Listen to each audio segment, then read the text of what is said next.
There you go. Hey, we live? Yep, it's working now. See, All right. third time's the Great. charm. Third time's the charm. Technical And another pair of difficulties. hands, right? Yeah. But I'm glad great. It worked. Wonderful. We're on. Hey, everybody.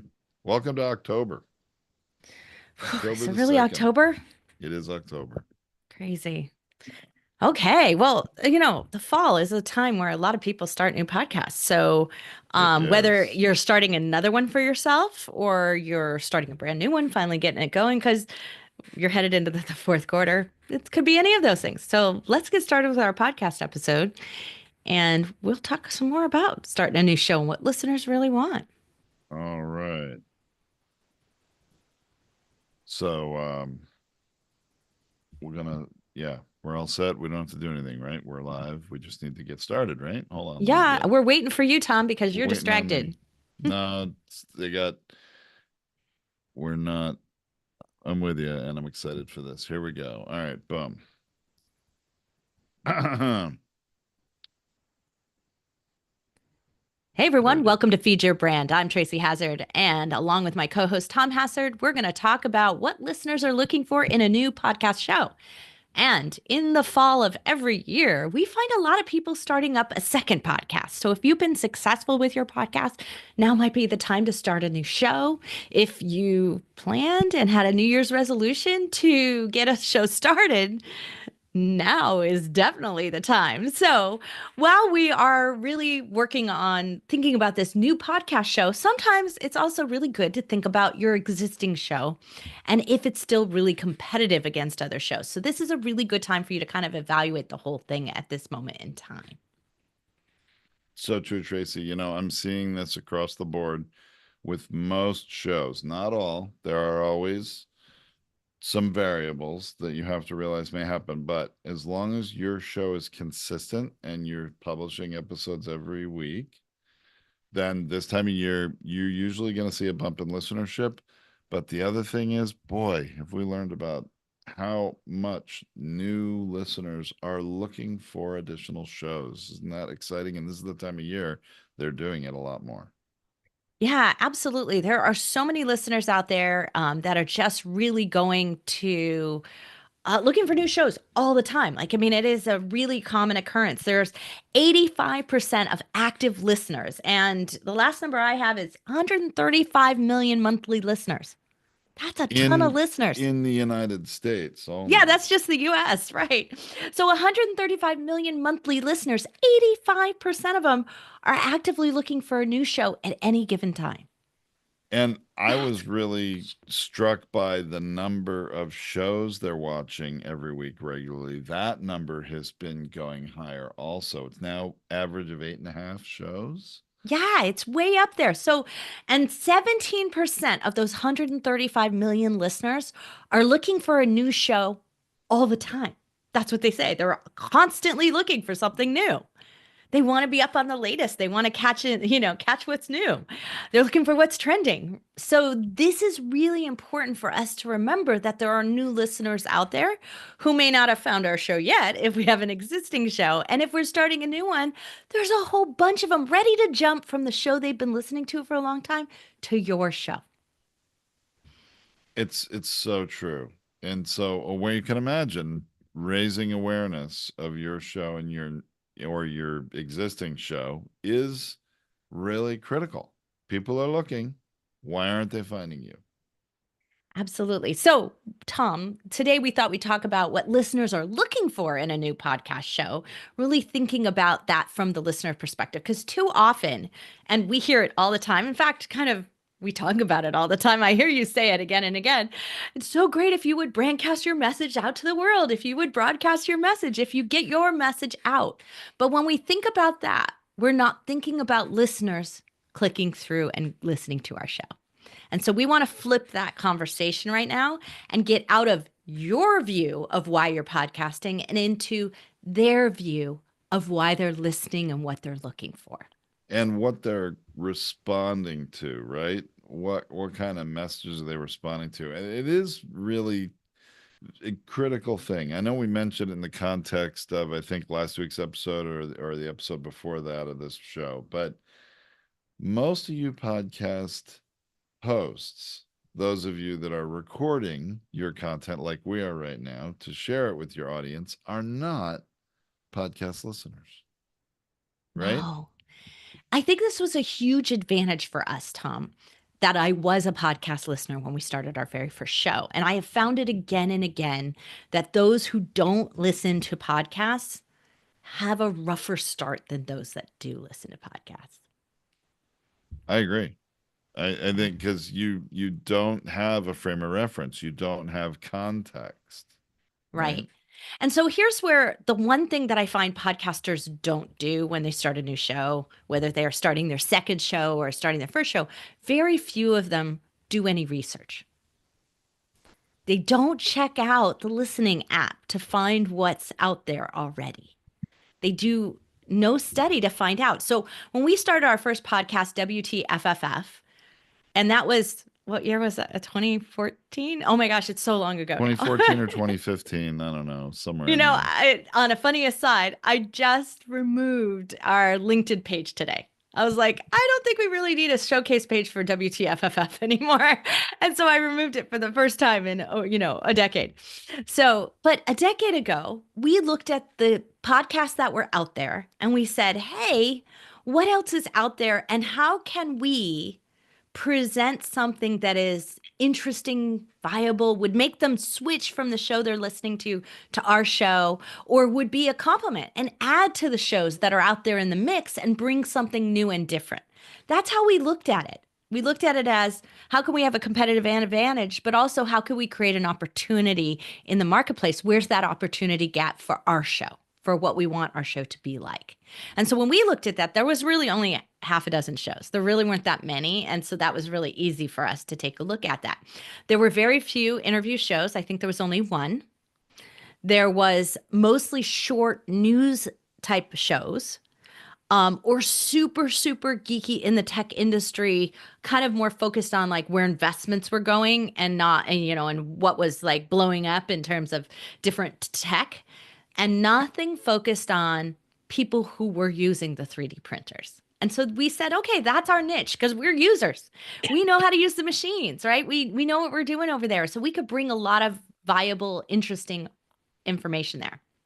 So that was the first thing we did, was take a look at that landscape and said, where are we specialists and where can we shine in what's the mix here? Where was the gap? And not only what could we do, because it was important. I mean, even if you're a good fit for doing something, does anybody want to listen to it? Those are two different things. But in our case, we were lucky in that there was a place we really fit in that met a gap and a need that an awful lot of people wanted to listen to. Right. And then the other thing is that the formats of the others were very much like radio shows. And here was where I could bring some perspective to it, because I understood podcast listening as being much more of an intimate audience type thing, where it was a little more influencer model, where radio shows and radio hosts fall back on their programming, right? And that they like the programming. And so we decided to fly in the face of programming and have a much more casual environment. And that's why with Tom and I co-hosting together, we have the banter, we have all the stuff that we normally do. You guys hear here all the time. It's not any different. We still have the same kind of style that we had back in 3D printing, WTFFF, but here we're talking about podcasting. So it's that same style of things that we do. And so what we also did was we decided to test our programming, and we did 5 days a week. I know that sounds a little crazy, but it was also a part of the strategy, because there was shows that were these news shows and they would come out daily, but they were only 5-minute shows. And so we thought if we came out daily with a much longer show, which, in the case we did like 20 minutes, and then we had one day a week where we did an interview and we did 45 minutes. So we had this kind of model of like how we were competing against that daily show. So we knew what we were matched against from a competition, from a consistency standpoint, right? So how are you going to beat out and get to the top of the list? You have to beat out their number of downloads. And the way to beat out downloads when they're doing a daily show is to match them or exceed them. So we did it by exceeding in minutes. So if there was playthrough, we'd beat them in playthrough every time if we were longer than their 5 minute show. So that's how we knew we could do that. But in doing it, we thought, let's test our programming. Let's test what the audience wants. And then eventually when we get to the position we want, we'll scale back, which we did. We went down to 3 days and then 2 days and then one. And so what we did was we tested out, we had Monday, we had back to business Monday. And so we would do business topics. So if you were building a 3D print business, what was that business going to be like? Nobody talked about that because running a design agency or design business is totally different than running a tech company that's building a 3D printer.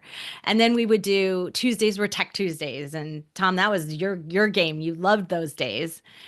Yeah, it was a technical tip regarding, those people that were using 3D printers, because most of our listeners ended up people using 3D printers. And even Back to Business Monday was a lot of discussions about, there are a lot of people that are considering starting 3D print businesses because they enjoyed using them so much. What could they do with it? What was Wednesday? I don't even Wednesday remember. was education. And so, Mm. but Tuesday and Wednesday were highly focused on the SEO. We were highly focused in making sure we were tapping in the keywords, answering the questions that people had about how do I make 3D print a part of my education plan? How do I bring it into my classroom? How do I justify it to the administration and get funds for it? Like we've talked about all kinds of stuff like that in the education areas. And so it really helped fill out our sort of keyword plan that we had for our 3D print site as well. So there was a lot of focus on that, and we could do that. On Thursdays, we did our interviews, and that was so that we could collaborate with the industry. We went from nobody in the industry to like the experts in the industry and the people you look to make recommendations because we did so much connection every week through to different parts of the industry through those interviews. They were absolutely critical to the growth, and we would never have gotten to 100,000 users a month if it had not been to tapping into other people's audiences. And that happened through those interview process. And then 100,000 listeners, just to be clear. yeah, 100,000 listeners a month. Yeah.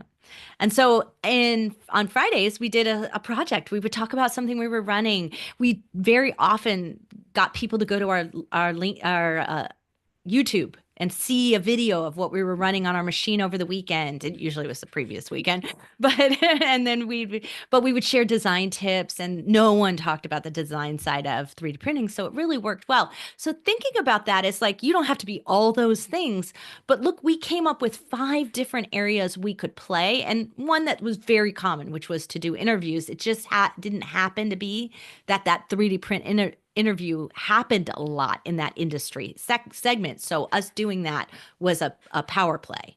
But the other 4 days of the week, we could have picked one of them and been totally fine with. But we did them to test out and see where the biggest interest was for us. And we found that the Tech Tuesdays became some of the largest areas of interest, and our Design Fridays. Those 2 things were the biggest traffic that we got, the most comments, the most engagement, everything that they were looking for was there. I agree. Now, I do think a lot of listeners are probably panicking like you did 5 days a week. Are you kidding me? I mean, they're like, I can't do that. And most people can't and won't. And I think, you know, if you have the ability to, I mean, there's a show that we support that just went from 1 day a week to 5 days a week, and they're killing it from a downloads perspective, which is how they're going to climb the charts faster. I mean, it's still a strategy that works, right? Absolutely, it does. But what I was suggesting is that what we were doing is testing out the programming. You could do that one week you do education, the next week you do tech, the next week you do the design. You could have done it one a week for a month and given yourself 4 different tests of the different types of programming that you want to see if it resonates with this new listeners and see which one garners the most new listeners. So now here's the next part of this, Tom, right? We want to talk about what new listeners are looking for. Yes. Right? Now, sometimes when we look at the competitive landscape and we see a lot of people doing the same thing, we think, "Oh, we should do that. That's where the listeners are."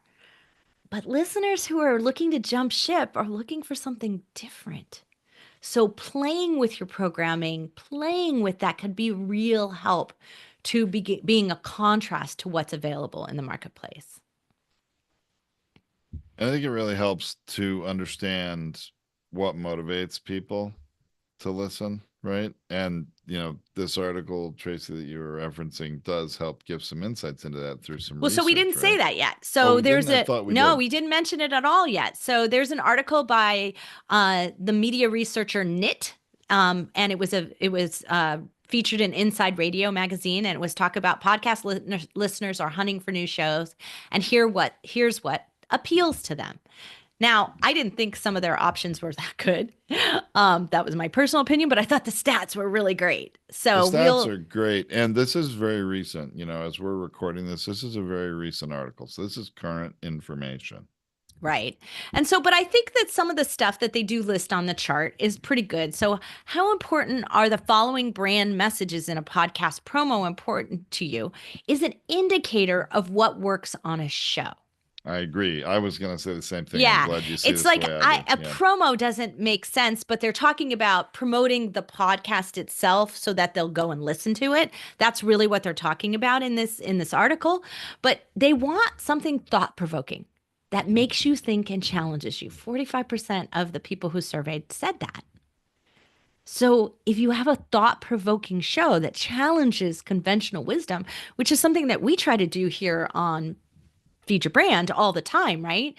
We're always saying, this is what the prevailing advice in the marketplace is. What? Name your show after yourself. Don't do Oh it. my gosh, Tracy, it happened to me again the other day. Yeah, and I want to share this because this is very relevant. So, met with a podcaster who's literally been podcasting longer than anybody that I've ever encountered. Was since the very, very early days of the iPod. Okay. And she's a business podcaster, had a marketing agency, and is a marketing related podcast, very popular area of podcasting. But the one thing, two things about her show listing I pointed out to her could be improved that would help her be naturally heard by a lot more people. But the one that I'm talking about here is that her cover art was her headshot, and her head was filling the entire page. And she's not a nationally known celebrity. She's not very well known. And the text of the name of the show was so small it could hardly be seen. And so I told her, which is kind of risky when I talk to people because they usually don't like me telling them, hey, you got to get your face off your cover art. But she starts laughing. I'm like, why are you laughing? Because for all my years of podcasting, I never had my face on it. And about a year ago, a podcast coach told me to put it on. And so And she so she's probably changed it losing audience, right? and has been losing audience and has less people in trying her show. And she's trying to figure out why. And I said, well, this is the first thing I would change. And then here's the second. And I shared that with her as well. Right, So, because here you go, you're challenging her thoughts on things, and we do that right. all the time on this show. And that's what makes a difference. That's what people are looking for. They want something where it makes them sit back and think, does this apply to me? And if I did that, am I going to have an advantage? Is it going to make a difference? Am I going to grow? Right? That's what they're looking for. The second thing they're looking for is motivational, right? They're looking for something motivational that makes them feel motivated and inspired to go do whatever it is that your show is about, right? Which makes a whole lot of sense when you think about it, right? Right. You're trying to motivate people to go try your show. Right. The next ones are humorous, educational. Those are a couple of ones that, maybe being funny is not your style, but being educational is. So, like, they could be interchangeable. There's different audiences for those things. We like to call that in one lump edutainment. That's what Tom and I call it. We think you should be entertaining and not necessarily funny. It doesn't always work. Like, maybe that's not your style, but entertaining and educational at the same time. You always want somebody to take something away that's memorable that they will tell someone else about. And I that's when you've agree. educated them. Yeah, you don't always have to be funny, haha. I remember back in the 3D print podcast, WTFFF, our interaction with each other, our banter was often funny to people, and they liked watching it because of that dynamic. It was enjoyable, right? So, I mean, It it was can be at that entertaining, level. but not funny. Haha, funny. Right. Right? Exactly. So, the other thing that they like, which I thought was a really good one to point out, is that inclusive. It makes you feel seen and included. So when they're hearing the show, we're not talking about diversity, equity, inclusion. We're not talking about it from that perspective, although that's great. But we're talking about it is that as a listener, I feel like I'm included in the conversation. The conversation is not excluding me. That's what that means. And that is the number one reason why we tell you to get your face and your name off of your show, because it already is a barrier before they've ever clicked. They know the show's not about them, it's about you. So it's the easiest way to get somebody to even consider your show is to remove those two things. So true, Tracy. You Yeah, definitely want to make them feel it's about them. And that's why I coach podcasters, speak to your audience. Speak right. to them. Even though you're recording it on your own, usually not live. Here we're recording live, and I know there are people out there watching on YouTube or LinkedIn or wherever, right? But you speak to them. But even if you're pre-recording and you're not broadcasting it live on social anywhere, you need to speak to that listener and make them feel like they're a part of it, like this is for them specifically. You need to get comfortable with that. And a couple of ways we do that, and we recommend doing that, isn't doing like I don't remember what was the app that everybody used to do it on. It was like a live streaming thing before most live streaming. Now I can't think of what it is, but they'd be You're like not it felt talking like about Romper Room. Clubhouse. You're not No, talking about Clubhouse. What are you no, it talking felt about? like Romper Room, and you'd like go in and you'd be like, "Oh, hey, so and so showed up," and if you failed to acknowledge anyone, they would leave. Mm. And so it was so annoying because you just constantly be hearing people give shout outs to people's names. That was their way of accomplishing it. That's not what we're talking about here. What we're talking about here is that I hear something very relevant to me and what I'm looking for. I hear that you understand where I am in my journey of things that I'm trying to improve, or in my life, in my podcast journey, right? Like whatever it is, you hear that and you understand that. You're not talking down to that. You're not talking over that. And you're also not babying me, like, so that it's, I feel like I have a capability of understanding what you're saying, synthesizing it, and making it very personal to me. And it feels intimate in that you are talking to me. So when stuff is too generic, that is the second problem that I see. Before I was saying it's like when it's about you and not about the audience, right? The name, the image, like those are indicators that that's what that means. But when it's not in a format in which it's personal, it's customized, it fits your style, it fits Tom's and my style here, right? It's matches everybody else, then you're interchangeable with those other people. And that's why people are jumping shows. So if I really loved my hosts, if I really loved the style of it, if I felt challenged by it, if I felt all of the things that we were just talking about from that show, I'm not even going to consider switching to somewhere else. Or the minute I do check out another show, I'm going to go, oh, that's not good enough. And I'm going to crash back and go back where I was. So when you're following somebody else's model, it's unsustainable, is what I'm going to say to you, is like you cannot fake it and be like somebody you're not. That's something that we have to keep remembering. And that means that sometimes we're not the podcasters for everyone. We're right for a certain fit audience. That's why there are all these shows and why there are people out there searching. It's why there are niches. And the word that captures what you're saying is authenticity, right? Yes, exactly. Authenticity. And so the next one on the list of things was reassuring. They wanted to feel safe. And I'm going to say that that's actually not true as well, because there are a lot of podcasters who make a lot of money off of fear. But if it's not genuine and authentic to you to be a fear invoking podcaster, right? If you're not one of those, I call them the fear jockeys, right? If you're not one of those, then don't do it. That's not who you are. It's not how you want to show up in the world. Look, I'm a dose of realism. Like I know that that's who I am, right? I am not going to sugarcoat it for you. You? Yeah. Really? I just found out that people are afraid of me, like intimidated by me. And I don't know where it comes from, but I think it may come from me being very like straightforward about things. And that's okay. Like, this is who I I am. mean, I am going to tell it like it is. you're not shy. That's for sure. I mean, that's sort of a nice way of saying, you're not shy and you're not afraid to speak your mind and your opinion and all that. It's hard for me, when you said this to me yesterday, because it was just yesterday you learned this that people in one of your groups were saying this about you.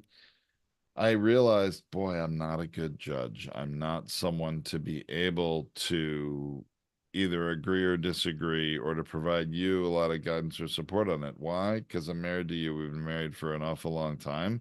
And And you're not obviously, if afraid of I me. were afraid of you, I would have been gone a long, long time ago. But that doesn't mean that maybe I'm not, yeah. But you can't be intimidating to some people, maybe. I don't know.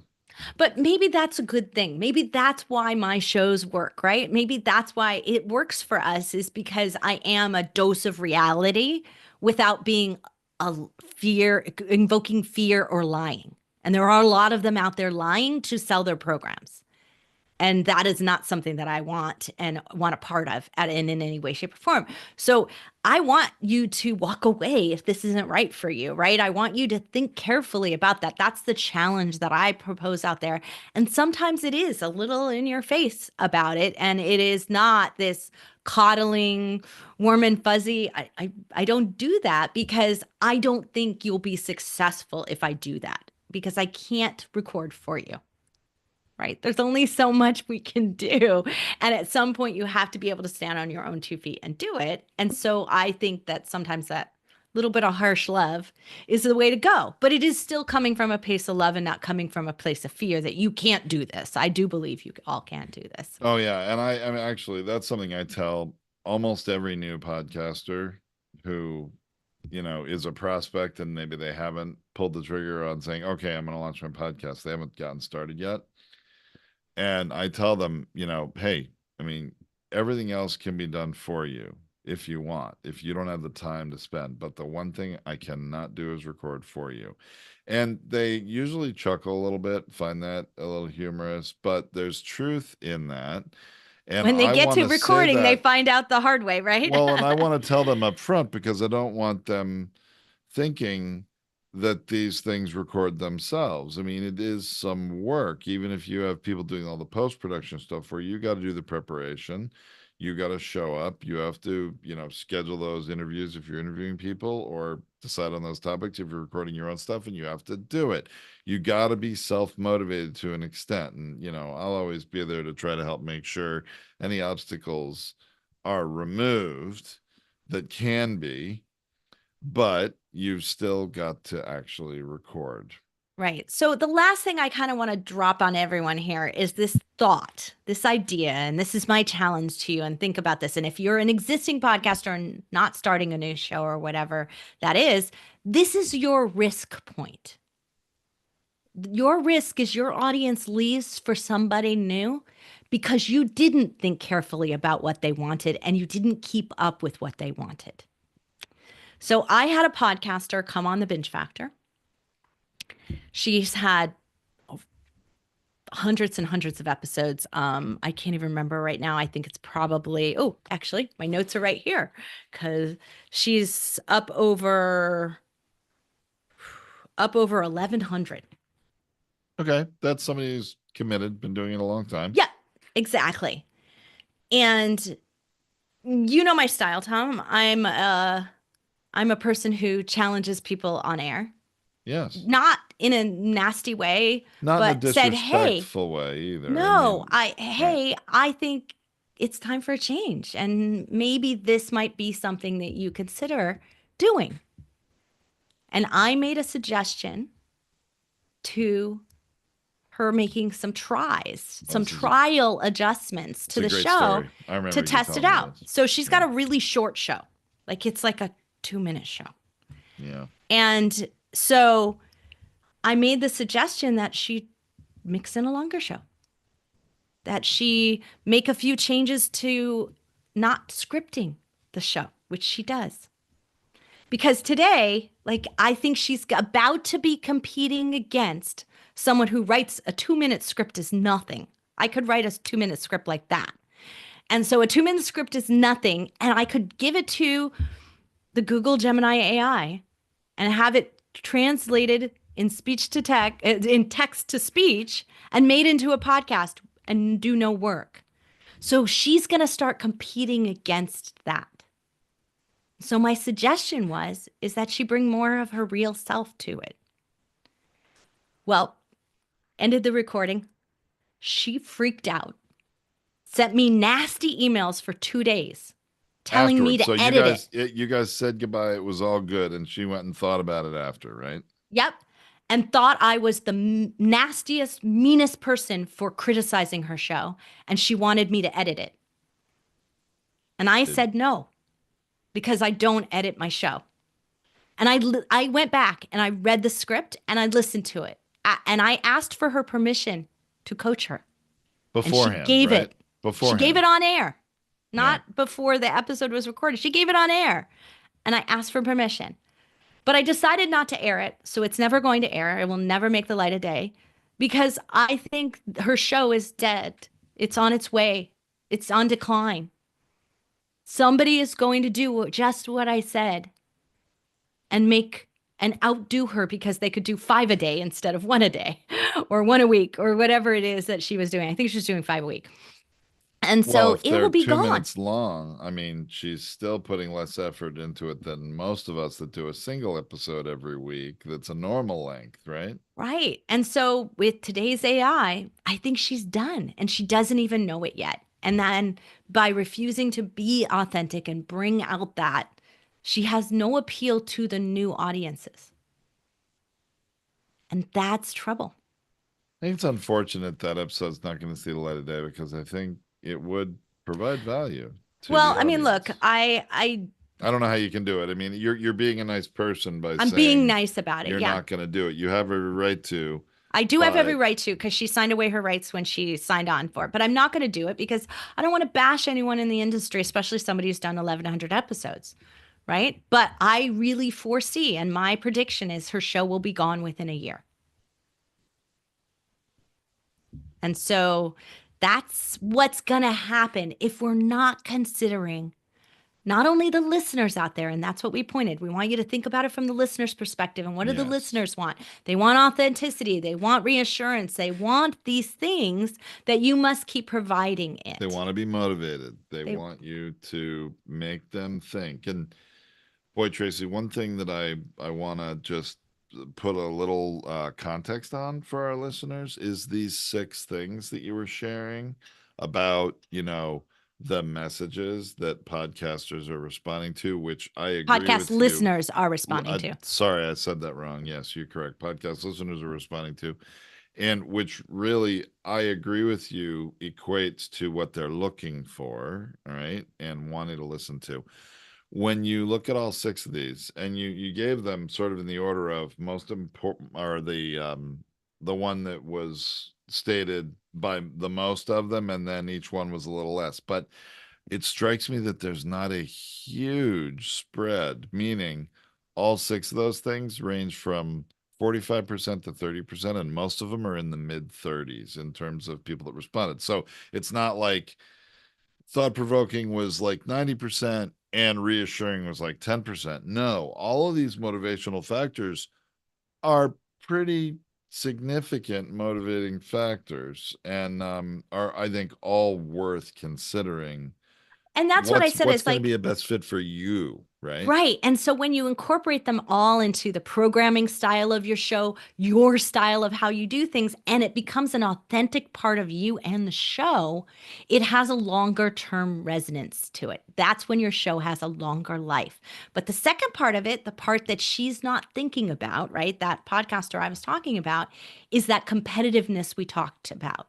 What does the landscape look like? And this is one thing we learned from our 3D print podcast is that when we started, there were only 6 podcasts. But because our show was so successful, more came. And some were worse than us, and some were better than us, and none of them ever beat us because every year we changed our show. Every year we took the competitive landscape, took a look at it, and made sure we were still fulfilling the best opportunity gap that Tom and I could personally fill from our experience and what we brought to the podcasting world, right? And what we brought to the 3D printing world in that particular case, too. So when we look at those things and when we take about what listeners are always looking for, and we take that as to what the current landscape of what they can get, remembering that new shows are starting, but also old shows are fading. So those people are really desperately looking for new things, right? And we got to fill that gap. Making sure that we're doing that every year is like giving our show a refresh with new listeners. We really did do that a lot with WTFFF. We've done it with Feed Your Brand as well. Maybe not as much, although we have changed over the years with Feed Your Brand. We never used to live stream anything in the beginning, right? And we weren't Yeah, I mean, our recording our formatting is episodes different. live like this. And we're doing that today because videos and streaming has not only become technologically much easier, but it's also the best way to reach more people, and not everybody watches in every way. So you get a lot of different people by doing that. But with WTFFF, we really did switch it up every year, which I think kept us motivated to continue to do it, because it wasn't just the same year after year. At the same time, we really were going where the market, where the listeners, the audience wanted to go, Yeah. and provided them a different kind of value maybe each time. But Well, I'm thinking about switching up, just so everybody here hears me say it. I'm thinking about quitting the binge factor from its model that it's in today and switching it up. And part of it is that experience with that podcaster. I am finding less and less podcasters worth interviewing. ouch. Ouch is right. I'm finding that I have three kinds of podcasters. I have the kind that are absolutely intractable and think they're absolutely right on everything. And they're actually one of the worst examples that people shouldn't follow. And then I have the other kind that are like, they are just flying by the seat of their pants. They have no idea what they're doing. If they've achieved success, it's been a complete accident. They couldn't tell you what end is up, and they don't know how to tell you to replicate it. So they're not good. They don't bring good advice and examples. And then the third kind I have is the people who believe that they are the best thing since sliced bread to the podcasting world. And their show is actually a dog. And I say that with love for dogs, but their show is just not lighting the world on fire. And they do not see it because they just feel important. And that's crazy. Like, and so then, of course, there's those beautiful ones who have like great There are the advice, been doing really gems, good. I They're guess. the Yep. gems, but they're so few and far between that it's becoming harder and harder for me to find them. And so I'm getting Interesting. frustrated because now the show is not interesting to me anymore. And that's a real thing, because I was learning something that I could apply to our clients, that I could bring lessons to our Feed Your Brand listeners. So I was tying in the things in a great way. And so it was a form of curiosity and research for me, not just industry interaction, right? And getting people to promote it. I don't need that. I have a higher value than almost everyone I interview. So I don't need them to bring me more listeners. They're not going to. What I need from it is to keep that curiosity factor, that learn something, thought provoking. What could I take away that I could bring to you here that would be of value? But I am not getting that. In the last year, I have gotten 2 out of 52 interviews, 2 ideas out of 52. That's an awful lot of effort It's an awful lot of for effort. And so right something that's now I'm not doing a rewarding you final, that much. right. Yeah. And as we head into the end of the year for us, I'll do a final analysis of the marketplace, what it looks like in the competitive landscape. Because if we're still filling a really valuable spot, I don't want to take that away. But But how do because you I'm, change it up to but how make do I it change it more up? effective or more enjoyable, or a combination of things? Because I agree with you. If we did sort of the, you know, Venn diagram of podcasting, you've got to find that sweet spot where it is, meeting the needs of multiple people, But it right? also Or has to multiple meet your needs, factors. Right, right. right? And one of those is you. No, I was going to say Right. that. Yeah, that food Because spot so has while to we be were someone talking you're here happy with. about what listeners are looking in a new podcast show, if what you figure out is what they need and you are not the person to fill it, you will struggle to make that happen.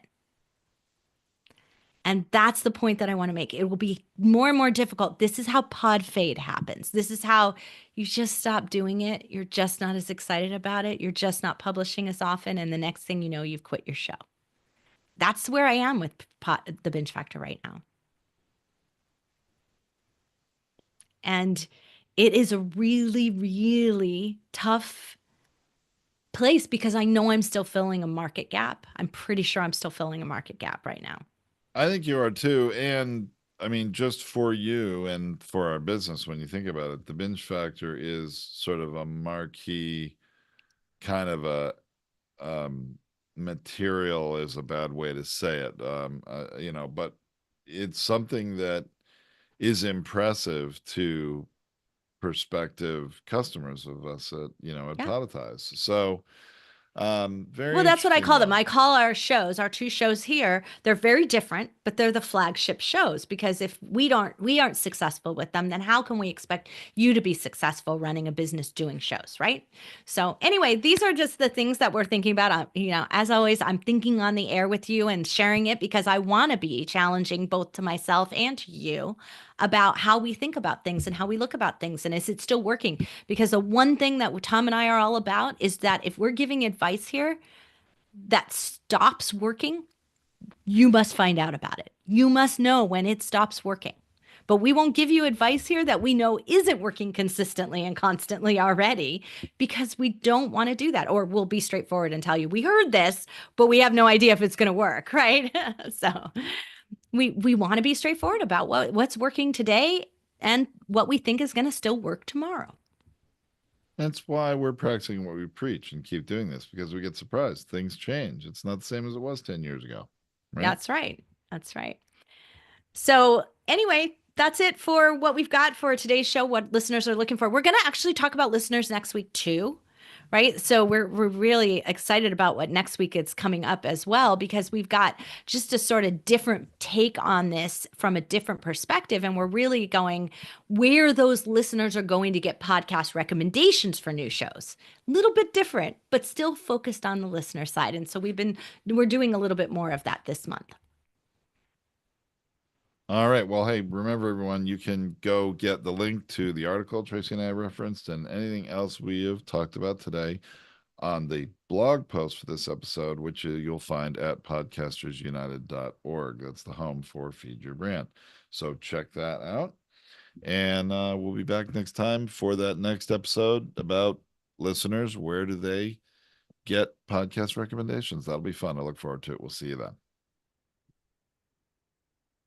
All right. Sorry, So the live copy and stream, you paste have didn't to work. stop. You have to stop Yeah, the I live guess I stream got to because stop you're that. all right. Bye, Yep. everyone. We'll see you next week on live stream. Those of you here, hang on.